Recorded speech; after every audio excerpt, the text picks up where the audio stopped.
오늘 우리에게 주실 하나님의 말씀 함께 찾아보겠습니다. 구약성경 다니엘 3장입니다.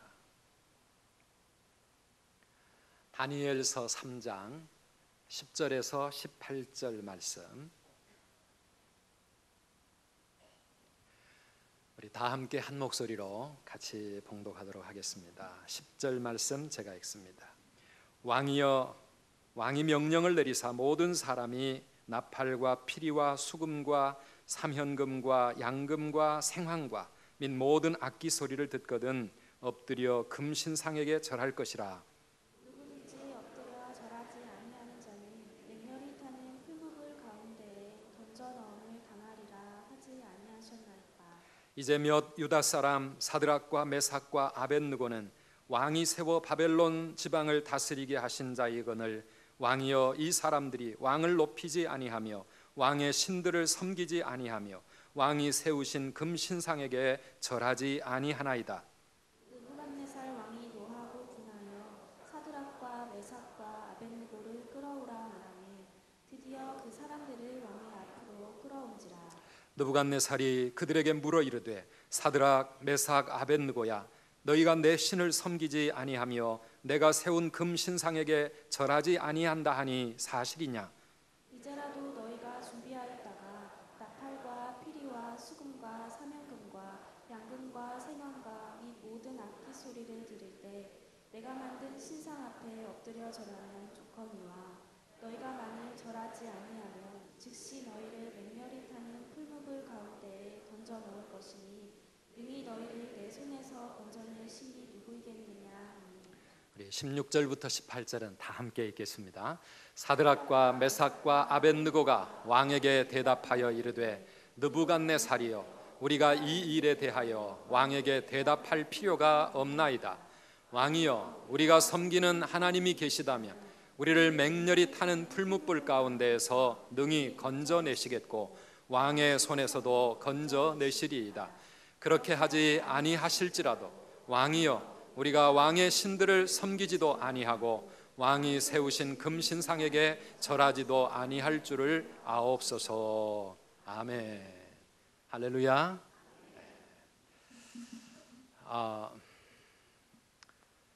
금방 수술을 해야 된다는 사람이 자꾸 여러분 앞에 서서 말씀을 전하게 되어 참 너무 죄송합니다. 한 40일 정도 이렇게 참 지나가면서 이제 내일 입원하고 수요일 날 수술하도록 이렇게 일정이 잡혀져 있습니다. 지나가는 행사는 저보다 훨씬 더 좋은 강사님 모셔서 말씀 들으면 되는데, 우리 중직자 선출만은 우리 선두교의 미래가 걸려있는 일이기 때문에 이것만은 끝내고 수술을 받아야 되겠다 이렇게 생각을 하다 보니까 이제 오늘 공동유회까지 마치고 내일 병원에 가게 되었습니다. 참 우리 장로님들과 또 여러 성도님들이 많이 염려해 주시고, 어떤 분은 새벽마다 헌금까지 들여가면서 목사님 수술 받을 때까지 아무 일 없게 해주세요. 근데 아무 일 없이 지금 오늘까지 이렇게 견디고 있습니다. 참 여러분들의 기도와 또 사랑이 얼마나 든든한 힘이 되고 있는지 모릅니다. 너무 감사하고요. 하나님께서 끝까지 힘 주셔서 이렇게 하나님의 은혜 가운데 수술도 잘 마치고 더 우리 주님 앞에 영광을 돌리게 될 줄 믿습니다. 그래서 참 이 중직자들은 정말 하나님의 든든한 동역자들로 그렇게 세워가야 되기 때문에, 지난주에 1차 공동회를 통해서 이렇게 최종 후보를 우리가 선정을 했습니다. 어떻게 보면 내 생각하고는 좀 다르게 다른 분들이 세워지고, 또 정말 되어야 될 분들은 안 된 것 같기도 하고, 이런 여러 가지 생각들을 가질 수 있지만, 그러나 우리는 교회 공동체를 통해서 나타난 것이 하나님의 뜻이라 믿고 그 하나님의 뜻을 우리가 순종하며 나아갔으면 좋겠다 그렇게 생각합니다. 왜냐하면 한두 명이 아니고 지난주에 투표하신 분이 총 1049명이 투표를 했거든요. 그래서 이 1000명이 넘는 성도들의 손길 하나하나가 모아져 이러한 결과가 이루어졌다면 거기에 뭔가 하나님의 뜻이 있다 생각하고 오늘 우리 이제 마지막 공동회를 하는데 하나님께서 우리 가운데 세워주시는 분들을 우리가 다 기쁜 마음으로 이렇게 선출될 수 있도록 해야 되지 않겠는가 그런 생각이 듭니다. 저희가 선거운동 하는 거 아닙니다. 특정 후보에 대한 그런 선거운동이 아니기 때문에 하나님의 뜻을 우리가 붙잡고 나아가는 것이 좋겠다 생각을 합니다. 뿐만 아니라 또 이번에 되신 분은 정말 착하고 충성된 하나님의 종들이 되어야 되겠지만 또 그렇지 않은 분들이라도 하나님 앞에 더 사모하는 마음으로 주님께서 주실 더 놀라운 은혜가 나에게 있는 줄 믿습니다 생각하면서 우리 하나님 앞에 더 든든히 세워지고 더 뜨거운 마음으로 결단하는 그런 귀한 기회가 되시기를 간절히 바랍니다. 오늘 우리가 읽은 이 말씀은 다니엘의 세 친구들의 이야기입니다. 오늘 이 다니엘 세 친구들의 이 믿음이 특별히 종교개혁주의를 맞이하는 우리 선두교회, 우리 저와 여러분들 모든 성도님들에게 아름다운 믿음의 모델이 되었으면 좋겠다 그렇게 생각을 합니다. 유대인들이 신바빌로니아 제국의 포로로 끌려가 살던 기원전 580년경의 이야기였습니다. 그러니까 지금으로부터 거의 2600년 전에 일어났던 사건입니다. 바벨론 왕 느부갓네살은 두라 평지라고 하는 곳에 거대한 금신상을 세웠습니다. 그 높이가 30m 정도 되는, 그러니까 아파트 한 10층 정도 되는 그런 높이의 어마어마한 신상을 만들었습니다. 자기의 왕으로서의 위엄을 자랑하고 북한의 김일성이 했던 식으로 많은 사람들에게 자기를 신격화하기 위해서 자기의 형상을 금으로 만들어 세우고 오늘 이 다니엘 3장에 보면 그 바벨로니아 제국의 모든 관료들을 다 그곳에 모으고 거대한 낙성식을 거행합니다. 온갖 악기를 총동원하며 그렇게 분위기를 잡고 그 악기가 연주될 때 모든 사람들은 그 금신상 앞에 엎드려 경배를 하게 했습니다. 그런데 모든 사람들이 다 엎드려 절할 그때에 세 사람만은 엎드릴 수가 없었습니다. 유대인으로서 여호와 하나님만을 섬기고 있던 다니엘의 세 친구들 사드락과 메삭과 아벳느고는 왕의 신상 앞에 절하지 않고 서 있었습니다. 결국 왕에게 끌려갔습니다. 왕이 그들을 보고 최후 통첩을 합니다. 너희들이 이제라도 다시 한번 악기를 연주할 때 지금이라도 마음을 바꾸어서 신상에 절하면 내가 용서하겠지만은 그러나 끝내 저 신상 앞에 절하지 아니한다면은 너희는 맹렬히 타는 풀무불 속에 던져져 죽게 될 것이다. 어떻게 하겠느냐? 그렇게 물었을 때 그들의 대답이 무엇이었습니까? 그리 아니하실지라도, 그리 아니하실지라도. 17절, 18절, 19절 말씀에 보면 우리가 왕에게 여기에 대해서 더 이상 대답할 필요도 없습니다. 그러면서 그들의 아름다운 신앙을 왕 앞에 온 사람들 앞에 고백하는 모습을 볼 수가 있습니다. 우리 한번 따라 하실까요? 그리 아니하실지라도, 그리 아니하실지라도. 사랑하는 여러분, 그들은 여호와 하나님만을 바로 섬기려고 하다가 풀무불에 던져질 큰 시련을 만나게 되었습니다. 하나님만을 바로 섬겨보려고 하다가 그들의 인생에 자기들의 힘으로는 어떻게 막아볼 수 없는 어마어마한 위기를 만나 죽음의 그 자리에까지 던져져야 되는 뜨거운 풀무불 속에 던져지는 그러한 아픔을 당하고 있습니다. 오늘 여러분들의 삶에는 혹 이런 일은 일어나지 않았습니까? 하나님을 섬기다가 주님을 위해서 헌신하고 믿음으로 살려고 하다가 풀무불에 던져지는 그런 일들은 혹 우리의 삶 가운데 없습니까? 우리가 하나님 앞에 간절히 기도하고 간구하며 우리의 소원을 주님 앞에 아뢰었지만은 우리의 그 기도는 전혀 응답되지 아니하고 오히려 내가 생각하지 못했던 그런 큰 시련이 우리 인생 앞에 다가와서 나의 삶을 다 무너지게 만드는 것처럼 보여지는 그런 위기의 순간은 혹시 없었습니까? 그럴 때 여러분 어떻게 하셨습니까? 오늘 다니엘의 세 친구들은 그리 아니하실지라도 이 신앙을 가지고 그 풀무 앞에 의연히 서 있는 것을 우리가 보면서 오늘 그들의 그 신앙, 오늘 우리의 신앙이 되어져서 우리도 하나님 앞에 어떤 상황에서든지 담대한 믿음으로 바로 서는 저와 여러분 되시기를 주님의 이름으로 축원합니다. 그리 아니하실지라도 이 신앙은 무엇입니까? 그리 아니하실지라도 바른 신앙으로 끝까지 살겠다고 하는 결단이 바로 그들의 신앙의 결단이었습니다. 바른 신앙으로 살겠다.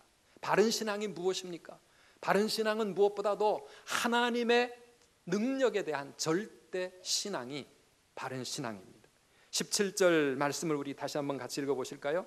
왕이여, 우리가 섬기는 하나님이 계시다면 우리를 맹렬히 타는 풀무불 가운데에서 능히 건져내시겠고 왕의 손에서도 건져내시리이다. 아멘.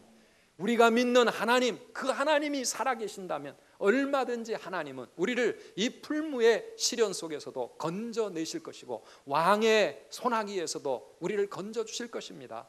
이 다니엘의 세 친구들에게는 그 하나님의 능력에 대한 절대 신앙이 있었습니다.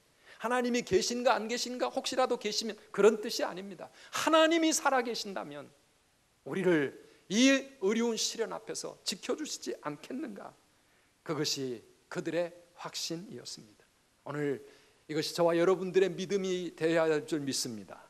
우리가 믿는 하나님, 전능하신 하나님, 천지를 창조하신 그 하나님, 그 하나님을 내가 의지하고 내가 믿음으로 살아간다면 우리 하나님은 능치 못하심이 없으시는 능력의 하나님, 어떤 풀무불 시련 속에서도 우리를 능히 건져내실 수 있고 우리의 생명을 위협하는 세상의 그 어떤 권세에서도 우리를 건져주시고 지켜주실 하나님이라고 하는 그 하나님의 능력에 대한 절대 신앙입니다. 전능하신 나의 주 하나님은 능치 못하실 일 전혀 없네. 우리 하나님은 불가능한 일을 행하시고 죽은 자를 일으키시니 그 하나님을 거스릴 자 아무도 없고 그 하나님은 우리의 모든 괴로움을 바꾸실 수 있는 하나님이시고 하나님이 원하시면 아까 우리 시온 찬양대 찬양한 것처럼 안진뱅이를 일으키시고 소경의 눈을 뜨게 하시고 풍랑을 잠잠케 하시고 죽은 자도 살려내실 수 있는 그 하나님의 절대 능력에 대한 그 믿음 가지고 살아가야 될 줄 믿습니다. 이것이 어떤 상황에서도 그리 아니하실지라도 하나님이 어떻게 하시든지 간에 우리가 가지고 가야 할 우리의 올바른 신앙입니다. 두 번째로 올바른 신앙은 무엇입니까? 하나님의 주권에 대한 절대 순종이 또한 우리가 가져야 될 올바른 신앙입니다. 그런데 그 능력의 하나님이 그렇게 하지 아니하실지라도, 그리 하지 아니하실지라도 내 생각대로 내가 원했던 것처럼 내 뜻대로 그렇게 하지 아니하신다 할지라도 나는 하나님의 뜻을 순종하겠습니다라고 하는 그 신앙이 이 다니엘의 세 친구들의 위대한 신앙이었습니다. 하나님의 절대 능력을 믿는 그 신앙보다도 더 성숙한 믿음, 더 위대한 믿음이 하나님의 주권에 대한 순종입니다. 우리 하나님은 얼마든지 무슨 일이든지 하실 수 있지만 그러나 하나님께서 뜻하시고 하나님이 이루시는 일에 나는 믿음으로 절대 순종하겠습니다라고 하는 그런 믿음, 이 순종을 가지고 그들은 하나님 앞에 또 왕 앞에 세상 앞에 지금 서 있는 것입니다. 그리고 한 걸음 더 나아가서 그들은 그리 아니하실지라도 올바른 삶을 향한 결단과 헌신을 가지고 그들은 왕 앞에 담대히 대답하고 있습니다. 눈앞에 자기들의 목숨을 쥐고 있는 이 바빌론 제국의 그 왕, 그 황제 앞에서 그들은 얼마든지 자기를 풀무에 던져 죽일 수도 있고 다시 살려낼 수도 있는 그 왕의 권세 앞에서도 그들은 두려워하지 않았습니다. 한 번만 엎드려 절하면 내가 너희들 살게 해줄 것이다. 그러나 절하지 않으면 풀무불에 던져버릴 것이다 위협하는 그 왕 앞에서 사랑하는 여러분, 어떻게 했습니까? 우리는 그런 상황이 우리 앞에 펼쳐진다면 어떻게 할 것 같습니까? 오늘 교회 안에 있는 성도들 가운데는 두 부류의 신자가 있습니다. 한 부류는 무엇입니까? 예수 믿어 내가 잘 되기를 바라고 복 받기를 원하는 마음으로 신앙생활을 하고 있는 그런 사람들입니다. 물론 우리가 신앙생활을 처음 시작하는 첫걸음은 그러한 마음으로 교회에 발을 내디딜 수 있습니다. 내 문제 해결하고 우리 가정 좀 잘 되기를 바라고 내 병이 좀 낫기를 바라고 내 소원을 이루기를 원하는 그런 마음으로 신앙생활할 수 있습니다. 그러나 그것이 우리 신앙의 모든 것이라고 한다면 우리는 기복 신앙자에 불과합니다. 예수 믿어서 잘 되면 하나님 살아계신 것이지만 예수 믿었는데 어려움이 닥치고 고난이 오고 시련이 있으면 예수 믿어봐야 별 볼 일 없네, 하나님 없네, 그리 생각하면서 얼마든지 신앙을 팽개쳐 버릴 수 있는 그런 사람들이 될 수도 있습니다. 사랑하는 여러분, 우리가 오늘 이 자리에 이 아침에도 하나님께 나와서 예배하고 있는 이유가 무엇입니까? 내가 이렇게 하면 하나님이 내게 복 주시리라. 우리에게 그런 믿음이 있어야 되겠지만은 그러나 그것이 모든 것이 아닙니다.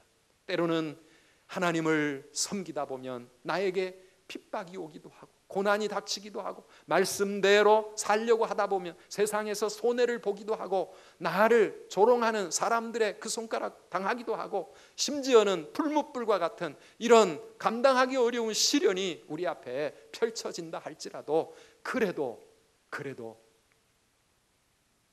나는 하나님만이 살아계신 참 하나님이시고 예수님만이 내 생명의 구주가 되시고 이 길만이 진리의 길이라고 믿기 때문에 내 뜻대로 내 생각대로 내가 원하는 대로 그런 일이 안 된다 할지라도 그러나 나는 이 믿음 끝까지 지키고 나아갑니다. 이런 아름다운 결단이 저와 여러분들에게 있기를 축원합니다. 그러지 않습니까? 디모데후서 3장 12절 말씀을 보십시오. 무릇 그리스도 예수 안에서 경건하게 살고자 하는 자는 어떻게 된다고요? 박해를 받으리라. 경건하게 살고자 하는 자는 잘 되고 복받고 모든 것들이 잘 풀리고 이 세상에서 더 많은 것들을 얻고 그것만이 아닙니다.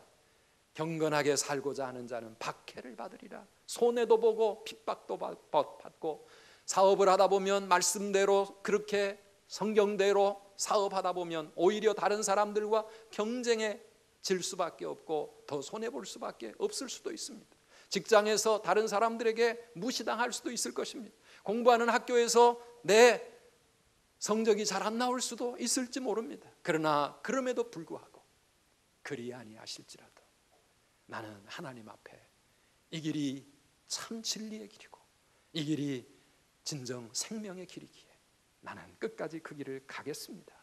이것이 바로 다니엘의 세 친구들이 가졌던 신앙, 오늘 저와 여러분들이 가져야 할 귀한 신앙인 줄 믿습니다. 지난 주일에 우리 신원그룹 회장이었던 박성철 장로님 간증을 들으면서 저는 그런 생각했습니다. 우리 하나님께서는 우리 인간이 비록 부족하지만 우리가 하나님 앞에 부족한 믿음을 가지고라도 뭔가 결단하고 살아가는 것을 하나님이 참 기뻐하시는구나. 그분이 사업을 하다가 IMF를 만나고 모든 것이 다 무너져 내리는 그런 위기의 상황 속에서 하나님 앞에 서원하고 결단하는 거 있지 않습니까? 100개 이상의 교회를 세우고 100명 이상의 선교사나 또 신학생들을 후원하고 이런 거는 돈이 있어야 할 수 있는 일이지만 그러나 누구나 할 수 있는 결단, 그 결단이 하나님 앞에 더 귀했던 것 같아요. 그게 무엇입니까? 나는 평생 공예배에 빠지지 않겠습니다. 주일 예배, 수요 예배, 공식적인 예배는 내가 어디에 있든지 아무리 바쁘고 어떤 상황에 처하든지 간에 나는 그 예배의 그 시간만큼은 하나님 앞에 나아가 예배 드릴 것입니다. 지구 끝에 가 있다 할지라도 거기서라도 나는 하나님 앞에 그 시간만은 지킬 것입니다. 이 결단. 새벽마다 나는 하나님 앞에 기도로 하루를 시작할 것입니다. 그분이라고 바쁜 일이 없겠습니까? 그분이라고 피곤하지 않았겠습니까? 정말 눈코 뜰 새 없이 수많은 기업을 거느리면서 많은 일들을 하다 보면 정말 힘들었겠지만 그러나 새벽 기도 평생 하겠다고 하는 그 결단을 하나님 앞에서 지켜나가려고 몸부림을 치는 그 모습을 우리 하나님이 얼마나 귀하게 여기셨겠는가 하는 것입니다. 1년에 100명 이상 전도하겠습니다. 돈하고 상관없는 것이고요. 내 어떤 형편하고 상관없습니다. 하나님 앞에서 주님을 향한 내 신앙의 결단, 이 결단을 가지고 하나님 앞에 몸부림치며 그대로 살려고 애쓸 때에 우리 하나님은 그분을 긍휼히 여기시고 그분에게 은혜를 베풀어 주시고 그분의 인생을 물된 동산과 같이 그렇게 풍성하게 축복하신 줄 믿습니다. 역대하 16장 9절 말씀 우리가 잘 알고 있는 말씀 아닙니까? 여호와의 눈은 온 땅을 두루 감찰하사 전심으로 자기에게 향하는 자들을 위하여 뭘 베푸신다고요? 능력을 베푸신다고요. 전심으로 하나님을 향하는 자, 온 마음으로 하나님을 붙잡고 믿음으로 살려고 하는 자, 하나님은 그들이 세상에서는 박해를 당할 수도 있고 고난을 당할 수도 있고 풀무불에 던져질 수 있을지 모르지만 우리 하나님은 그런 믿음의 사람들에게 능력 베풀어 주실 줄 믿습니다. 은혜 베푸실 줄 믿습니다. 축복하실 줄 믿습니다. 하나님이 붙잡고 그 인생 귀하게 들어 사용하실 줄 믿습니다. 오늘 저와 여러분들은 그런 믿음의 소유자들이 다 되어야 할 줄 믿습니다. 다니엘의 친구들은 어릴 때부터 하나님 앞에서 그렇게 뜻을 정하고 산 사람들이었습니다. 바람 부는 대로 물결 치는 대로 형편 따라서 여러 가지 상황 따라서 그냥 흔들리며 신앙생활도 왔다 갔다 흔들리며 그렇게 하는 사람들이 아니라 어떤 상황 속에서도 하나님 앞에서 결단하고 뜻을 정하여 고난이 있고 핍박이 오고 풀무불이 그들 앞에 그들을 죽일 듯이 몰려온다 할지라도 흔들리지 아니하고 하나님 앞에 그 결단 따라 살아가는 것입니다. 이것이 오늘 종교개혁자들의 후예인 우리들의 신앙이 되어야 합니다. 오늘이 종교개혁 495주년 되는 날입니다. 지금으로부터 495년 전 1517년 10월 31일 마르틴 루터라고 하는 사람이 종교개혁의 기치를 높이 들었습니다. 갑자기 화면에 나타난 이 시꺼먼 사람이 마르틴 루터입니다. 이게 본래부터 이렇게 근엄하게 생기신 분이 아닙니다. 젊을 때의 사진을 걸까 했는데 여러분이 보고 좀 우습게 생각할까 봐 하나님 앞에서 이 신앙의 결단을 가지고 평생을 살아갔던 분입니다. 그는 1517년 10월 31일에 비텐베르크 성당에 95개 조의 반박문을 걸었습니다. 로마 가톨릭 천주교회의 잘못된 가르침과 잘못된 그 부패한 모습들을 반박하면서 95가지 질문을 던진 것이 시초가 되어가지고 온 유럽의 종교개혁 운동이 불일 듯이 일어났습니다. 유럽을 바꾸었고 세계 역사를 바꾸었습니다. 교회를 새롭게 만들었습니다. 오늘 프로테스탄트 이 개신교 운동이 장로교나 침례교나 루터교나 오늘 우리들이 속해 있는 이 개신교회가 바로 이 루터와 그리고 그를 따르던 존 칼빈 그리고 존 낙스, 주잉글리 이와 같은 종교 개혁자들에 의해서 요원의 불길처럼 온 땅에 퍼져나갔습니다. 사랑하는 여러분, 그래서 그 어두웠던 중세가 끝나고 새로운 세상이 열리기 시작했고 말씀과 너무나 먼 길로 타락하고 부패했던 천주교회를 딛고 오늘 우리의 개신교회가 세워지게 되어진 것입니다. 본래부터 루터가 그렇게 용기가 있었던 사람인가요? 아닙니다. 1521년에 천주교회는 루터를 성직자에게서 파문을 시켰습니다. 그리고 마침내 그에게 사형 언도까지 내렸습니다. 만약에 루터가 그러한 세상의 그 권세를 두려워했다고 하면 당장 그에게 돌아오는 핍박과 죽음의 위협을 두려워했다고 하면 그는 종교개혁자가 될 수 없었을 것입니다. 겁 많은 사람이었습니다. 어떻게 해서 그가 성직자가 되었느냐 하면 여러분 칼럼에도 제가 썼습니다마는 본래 아버지의 뜻을 따라 법학을 공부하던 사람이었어요. 변호사 되려고 돈 많이 벌려고 그러다가 어느 날 친구와 함께 집에 가는 길에 벼락에 맞아 친구가 죽는 모습을 보고 너무 무서웠어요. 너무 두려웠어요. 그래가지고 하나님 날 살려주시면 내가 주의 종이 되겠습니다. 이래 가지고 성직자의 길을 걷기 시작했던 사람이었습니다. 그를 죽일 듯이 덤벼드는 이 로마 교황청의 거대한 그 무시무시한 힘 앞에 어떻게 이 젊은 한 사람 루터가 그것과 맞서 싸울 수 있었겠습니까? 그는 하나님만 의지하고 그가 만들었던 찬송가 585장 우리 찬송 속에 하나 있잖아요. 내 주는 강한 성이요 방패와 병기 되시니 큰 환난에서 우리를 건지어 내시리로다. 이 믿음 가지고 그는 세상을 바꾸고 교회를 바꾸는 놀라운 일을 이루었던 분입니다. 오늘 저와 여러분들도 지금도 여전히 이 세상은 어두워져 가고 교회는 타락해 가고 올바른 믿음의 길을 가는 사람들 찾아보기 힘들지만 다시 한번 종교개혁 주의를 통해서 저와 여러분들이 그리 아니하실지라도 나는 언제나 믿음의 길, 하나님 앞에서 의의 길을 가겠습니다. 이러한 결단으로 살아가는 우리 모든 성도님들 되시기를 축원합니다. 한 가지 더 말씀드린다고 하면 이 다니엘의 세 친구들의 신앙은 그리 아니하실지라도 감사하며 하나님을 사랑하는 그런 신앙이었습니다. 우리 찬양 있잖아요. 그리 아니하실지라도 감사해요. 왜 감사합니까? 첫째는 주님 뜻을 믿기 때문입니다. 주님의 뜻이 있음을 믿기 때문에 우리가 살다 보면 우리 성도의 삶에도 일어나지 말았으면 좋았을 뻔한 그러한 일들이 우리의 삶에 찾아올 때가 있습니다. 병에 걸리기도 하고 사고를 만나기도 하고 사업의 실패를 당하기도 하고 가정의 아픔을 당하기도 합니다. 풀무불의 시련이 우리의 인생을 불태워버리는 것처럼 그런 위기의 순간을 만들어 가기도 합니다. 그러나 사랑하는 성도 여러분, 우리 성도의 삶에 일어나는 모든 일들 가운데는 반드시 하나님의 뜻이 있다는 것을 믿으시기를 바랍니다. 모든 삶에 하나님의 뜻이 있는 것입니다.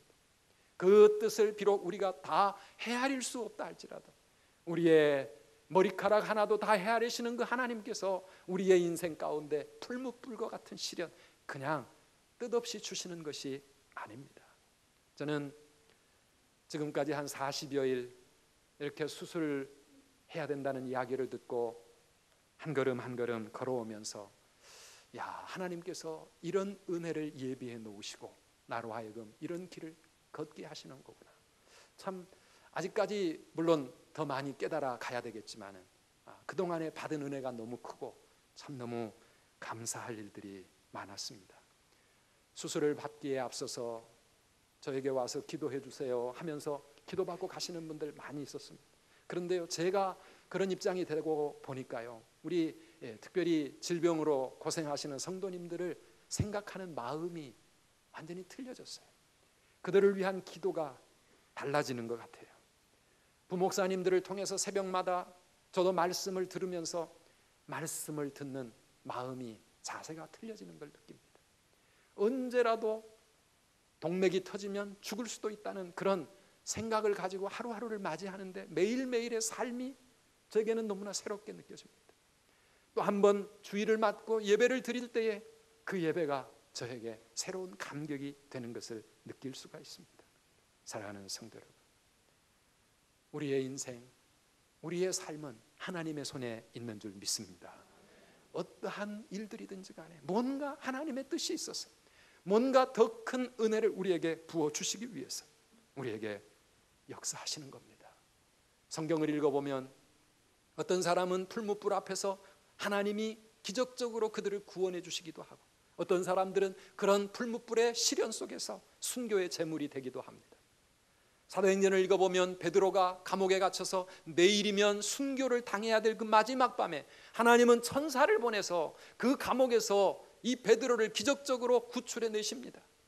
그런가 하면 스데반은 돌에 맞아 순교자로 죽어갈 때 하나님은 그를 살리시지 않습니다. 순교의 피를 흘리며 죽게 하십니다. 야고보가 헤로데에 의해 목베임을 당할 때 하나님은 그 야고보가 그렇게 순교로 죽임 당하는 것을 그대로 두고 보십니다. 하나님의 뜻이 다르기 때문입니다. 사랑하는 성도 여러분, 우리의 삶에 하나님은 이렇게 하실 수도 있고 저렇게 하실 수도 있지만 그 모든 상황 속에는 다 하나님의 선하신 뜻이 있는 줄 믿으시기를 바랍니다. 그 주님의 뜻을 믿기 때문에 그리 아니하실지라도 우리는 감사할 수 있습니다. 왜 우리는 감사할 수 있습니까? 풀무불 속에서도 주님은 우리와 함께 하시는 줄 믿기 때문에 우리는 또한 감사할 수 있습니다. 우리가 읽은 본문 나중을 읽어보면 왕이 이 세 친구들 앞에 너무 화가 났습니다. 분노하여 평소보다 풀무불을 7배나 더 뜨겁게 만들어서 이놈들을 당장 결박하여 그 풀무불에 던져라. 왕의 명령이 너무 엄해서 이 사드락과 메삭과 아벳느고를 풀무불에 던지려고 했던 사람들이 오히려 불에 타서 죽을 상황이었지만 그런데 그 풀무불 속에 던져진 이 세 사람들은 어떻게 되었습니까? 25절 말씀입니다. 왕의 고백입니다. 같이 한번 읽어보시겠습니까? 왕이 또 말하여 이르되 내가 보니 결박되지 아니한 네 사람이 불 가운데로 다니는데 상하지도 아니하였고 그 넷째의 모양은 신들의 아들과 같도다 하고. 어떻게 된 거냐 도대체? 우리가 세 사람을 결박하여 저 풀무불에 던졌는데 어찌하여 풀무불 속에는 죽지 않고 그 세 사람이 멀쩡하게 그 풀무불 속에 걸어다니고 있을 뿐만 아니라 어떻게 또 한 사람, 네 번째 사람이 또 생겼느냐는 겁니다. 그 네 번째 사람은 신들의 아들처럼 보였다, 그렇게 말합니다. 어떤 사람은 그분이 바로 구약시대의 예수 그리스도가 아니었겠는가, 어떤 사람은 천사였을 것이다 생각하지만 그것이 누구였든지 간에 하나님은 당신의 사자를 이 풀무불에 던져지는 다니엘의 세 친구들에게 보내셔서 그 뜨거운 풀무불 속에서도 그들을 지켜주시고 그들을 살려주시고 그들과 함께 해주시는 줄 믿습니다. 왕이 놀래가지고 그 세 친구들을 꺼내보니까 27절에 이렇게 나와 있습니다. 총독과 지사와 행정관과 왕의 모사들이 모여 이 사람들을 본즉 불이 능히 그들의 몸을 해하지 못하였고 머리털도 그을리지 아니하였고 겉옷빛도 변하지 아니하였고 불탄 냄새도 없었더라. 아멘. 하나님의 놀라운 기적이 풀무불 가운데 나타났던 것입니다. 사랑하는 성도 여러분, 비록 풀무불에 던져진다 할지라도 하나님은 우리와 함께 하시는 줄 믿으시기를 바랍니다. 그런 기적이 오늘 이 시대에도 우리에게 똑같이 일어나지 않을지는 모르지만은 그러나 언제나 우리 하나님은 우리가 사망의 음침한 골짜기를 다닌다 할지라도 우리 하나님 지팡이와 막대기로 나를 안위해 주시고 나와 함께 해 주셔서 그 모든 풀무불의 시련을 이기고 승리하게 하실 줄 믿으시기 바랍니다. 앞을 알 수 없는 깜깜한 터널을 얼마나 가야 할지 알 수도 없을 만큼 힘들게 지나간다 할지라도 사랑하는 성도 여러분, 우리 주님이 언제나 임마누엘로 우리와 함께 하셔서 그 모든 시련을 능히 이길 수 있도록 하나님이 함께 하실 줄 믿습니다. 내가 물 가운데로 지날 때에 내가 함께 할 것이라 물이 너를 침몰하지 못할 것이요 네가 불 가운데로 지나갈 때 타지도 아니할 것이요 불꽃이 너를 사르지도 못할 것이다. 우리 하나님이 언제나 우리와 함께 하시면 우리는 다 승리하게 될 줄 믿으시기를 바랍니다. 마지막으로 우리가 기뻐할 수 있고 감사할 수 있는 또 하나의 이유가 있습니다. 우리 하나님은 모든 것을 합력하여 선을 이루시는 분이기 때문에 그렇게 됩니다. 우리에게 어떤 어려움과 고난이 닥친다 할지라도 하나님은 그것조차도 합력하여 선을 이루실 줄 여러분 믿으시기를 바랍니다. 제가 알고 있는 분 가운데 대전에서 신앙생활을 하시는 분이 있습니다. 자기 교회 목사님 이야기를 저에게 간증하는 것을 들었습니다. 이 목사님이 열심히 목회에 참 충성하시던 분인데 너무 열심히 목회하시다가 그만 어느 날 쓰러졌습니다. 뇌졸중으로 쓰러져서 수술을 받고 그런 어려움을 당했습니다. 교회가 놀라서 기도하고 그랬는데요, 하나님이 왜 그런 일을 이루셨는가? 나중에 어떤 일이 일어났느냐 하면 그 목사님의 딸이 아버지가 가정도 잘 돌보지 않은 채 목회에만 너무 열심히 이렇게 뛰어다니는 것에 대해서 이 딸이 마음에 상처가 많이 있었던 그런 아이였던 것 같아요. 목회자의 자녀들이 참 그런 면에서 상처가 많을 수 있거든요. 교회가 아버지를 빼앗아 가버린 것 같고 하나님 때문에 아빠가 자기들을 더 사랑하지 못하는 것 같고 여러 가지 마음에 그런 이 상처들과 시험들이 있어가지고 교회 생활이 행복하지도 않고 믿음이 자라지도 않았던 그 딸이 있었어요. 거기다가 아버지가 이렇게 목회하다가 쓰러져 수술까지 받고 나니까 이 딸이 더 마음에 큰 상처를 받은 거예요. 아니 하나님 살아계시면 어떻게 이럴 수 있을까? 하나님 도대체 어디 계신가? 방황하고 하나님에 대해서 의심하고 그랬던 딸인데요, 아버지가 수술을 받고 그 아버지의 병실에 처음 들어가던 그때 놀라운 일이 일어났습니다. 엄마와 함께 병실 문을 열고 딱 들어서는 순간 이 딸 앞에 환상이 보인 거예요. 그 병실이 운동장처럼 환하게 밝아 보이고 넓은 그러한 땅으로 이렇게 환한 빛으로 펼쳐지면서 병상에 누워있는 아버지 곁에 천사들이 나와가지고 자기 아버지를 수종 들고 있는 환상을 이 딸이 본 겁니다. 그러면서 이 딸이 하나님 앞에 무릎을 꿇고 하나님 앞에 돌아왔습니다. 아, 하나님은 정말 살아계시고 아버지가 지금까지 저렇게 열심히 달려오신 그 길이 결코 헛된 일이 아니라 정말 하나님이 기뻐하시는 일이었구나. 거기서 깨닫고 그 딸이 하나님 앞에 구원을 받게 됩니다. 사랑하는 여러분, 하나님이 하실 일은 어디서 어떤 놀라운 일을 이루실지 우리는 알 수가 없어요. 그렇기 때문에 정말 우리의 인생 가운데 어떤 뜻하지 않은 일이 발생하고 어떤 풀무불과 같은 이런 시련이 닥치면 아, 하나님께서 뭔가 뜻이 있어서 이 일을 통하여 더 큰 일을 이루실 건가 보다.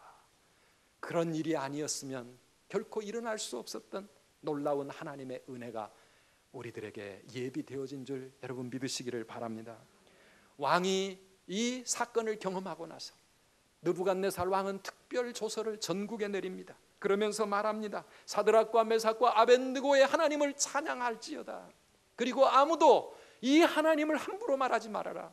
이 하나님이야말로 참으로 살아계신 참 하나님이라. 그러면서 전국에 그들의 하나님 여호와의 이름을 높이는 것을 우리는 이 다니엘 3장 마지막 부분을 통해서 읽어볼 수가 있습니다. 그리고 마지막 30절의 결론은 무엇입니까? 왕이 드디어 사드락과 메삭과 아벳느고를 바벨론 지방에서 더욱 높이니라. 아멘. 우리 하나님은 그 시련을 믿음으로 딛고 일어서는 이 세 친구들을 더 귀하게 하나님이 사용하신 줄 믿습니다. 사랑하는 성도 여러분, 우리 인생의 풀무의 시련은 정말 견디기 쉬운 것은 아닐 것입니다. 그러나 우리 하나님은 그 시련을 통해 더 크고 더 놀라운 은혜를 예비해 놓으셨고 그것을 통해서 하나님은 더 영광을 받으시고 그것을 통해서 하나님은 우리를 더 귀하게 높이시고 더 아름답게 은혜로 축복해 주실 줄 믿으시기를 바랍니다. 그래서 로마서 8장 28절은 우리가 잘 아는 그러한 말씀인데요, 우리 다 같이 한번 함께 암송하실까요? 하나님을 사랑하는 자 곧 그 뜻대로 부르심을 입은 자들에게는 선을 이루느니라. 모든 것이 합력하여 선을 이루느니라. 사랑하는 성도 여러분, 우리의 인생에 일어나는 모든 일들이 이 하나님의 섭리와 하나님의 지혜 속에서 다 합력하여 선을 이루실 줄 믿으시기를 바랍니다. 그래서 우리는 그리 아니하실지라도, 내 생각처럼 되지 않을지라도, 내가 원했던 대로 되지 않을지라도, 아니 내가 생각했던 것과는 너무 다른 일이 내 인생 가운데서 일어날지라도 그래도 하나님 감사합니다. 그래도 주님 사랑합니다. 그래도 하나님 내가 끝까지 올바른 믿음의 길로 나아가겠습니다. 이런 결단이 저와 여러분들에게 있기를 주의 이름으로 축원합니다. 우리 다음 주일은 또 추수감사주일인데 사랑하는 성도 여러분, 우리의 삶에 감사할 일들을 한번 돌아보십시오.